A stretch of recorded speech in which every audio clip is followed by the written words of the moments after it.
So we have this question: solve the inequality. We have 12y squared less than y plus 1. Now remember, the first thing we need to do is to take y plus 1 to the other side. So we are going to be having 12y squared. When plus y crosses the less than symbol, we are going to be having minus y. And when plus 1 crosses the less than symbol, we'll be having minus 1. And this will give us less than 0. I hope you understand.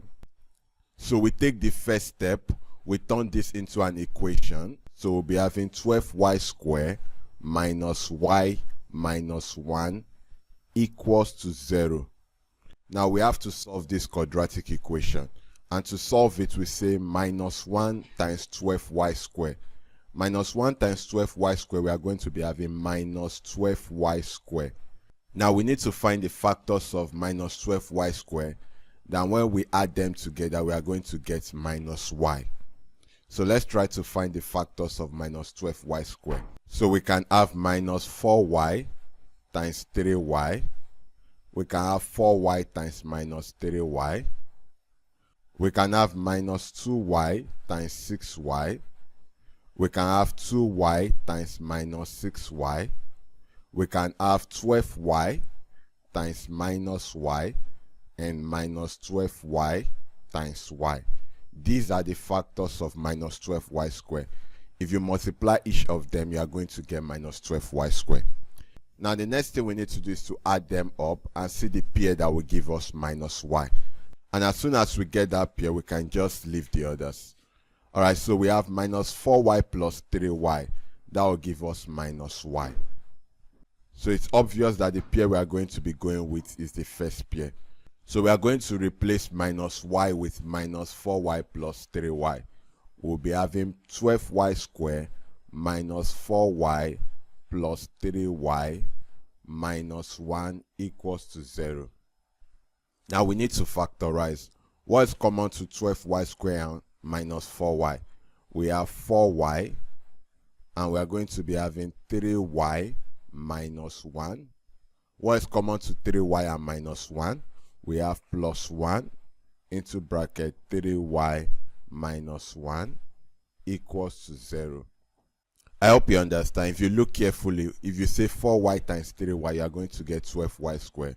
4y times minus 1, you are going to get minus 4y. 1 times 3y, you get 3y. 1 times minus 1, you get minus 1. I hope you understand.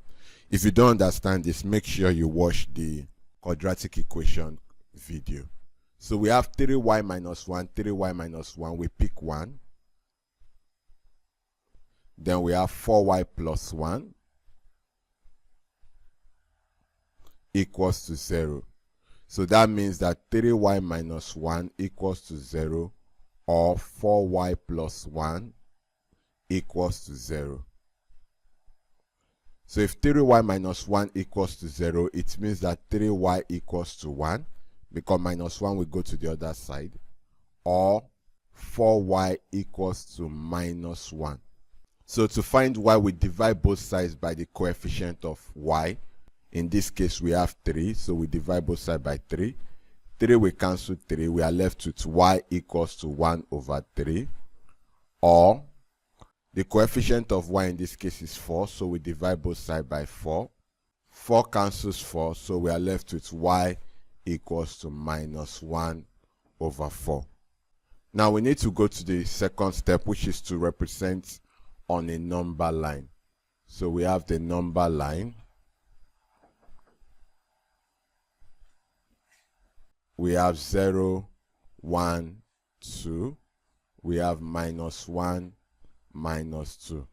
Now don't forget that the question we are trying to solve is 12y squared minus y minus 1 less than 0. Now less than means that we have an open knot. So we come on the number line, we have y equals to 1 over 3. Now remember, 1 over 3, if you turn it to a decimal, it will be 0 point something. So it means that 1 over 3 is between 0 and 1. So 1 over 3 should be somewhere here. We draw an open knot. Can you see? Now we do the second one, minus 1 over 4. Minus 1 over 4 should also give us minus 0 point something. So it means that minus 1 over 4 will be between 0 and minus 1. So let's say somewhere here. So we'll be having minus 1 over 4. And on top of it, we draw an open knot. Now, the last thing we need to do is to test. So let's have the inequality 12y squared minus y minus 1 less than 0. Now we test by 0 since 0 is in between minus 1 over 4 and 1 over 3. So we say let y equals to 0. So it means that anywhere we see y in the inequality, we call it 0. So that will be 12 into bracket 0 square minus 0 minus 1 less than 0. 0 square is 0. 0 times 12 is 0. So we have minus 0 minus 1 less than 0. 0 minus 0 is 0. 0 minus 1 is minus 1 less than 0. Now the question is minus 1 less than 0? Yes. So it means that 0 satisfies the inequality. So we are going to be drawing the arrow across the knot. Does this make sense? Now the last thing we need to do is to write out the inequality represented on this number line. So we have y. So let's take this knot first. We have an open knot and the arrow is moving towards the right, so that is greater than, and the knot is on top of minus 1 over 4, so minus 1 over 4. The second knot, we are going to be having y. We have an open knot moving towards the left, so that will give us less than. The knot is on top of 1 over 3, so we have y less than 1 over 3. Now to combine these inequalities, the letter must be in the middle. So if y is greater than minus 1 over 4, it means that minus 1 over 4 is less than y, and we have y less than 1 over 3. If we combine these two inequalities, since the letter is in the middle, we are going to be having minus 1 over 4 less than y less than 1 over 3. And this is our answer. I hope you understand.